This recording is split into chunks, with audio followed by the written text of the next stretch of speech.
Last 7 বছর ধরেই আমাদের নববর্ষটা কাটে একটু অন্যরকমভাবে। আগে তো বাড়িতেই সকালের জলখাবারে লুচি, ছোলার ডাল, তারপরে দুপুরেও অনেক ধরনের বাঙালি খাবার এইসব খেয়েই সেলিব্রেট করতাম।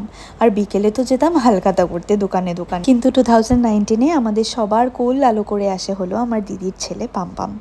তো তারপর থেকে প্রত্যেক বছরই নববর্ষটা কাটে ওর জন্মদিন সেলিব্রেট করতে। এই বছর ওর জন্মদিনের আগের দিন রাত্রিবেলা ওদের আমাদের বাড়িতে আসার কথা ছিল, মানে ওর দিদান দাদানের বাড়িতে।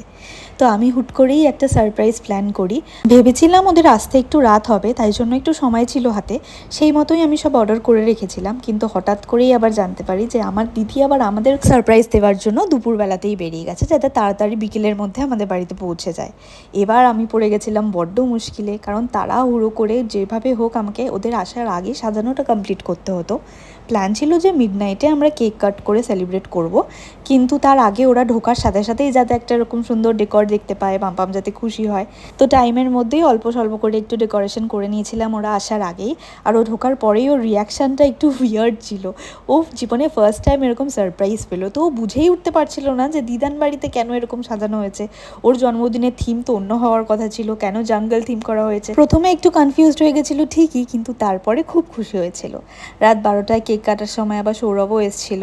তারপরে আমরা সবাই মিলে ওর কেক কাটালাম, আর ওর জীবনে এটা প্রথম মিডনাইট সেলিব্রেশন। ছেলেটা আমাদের বড় হয়ে যাচ্ছে।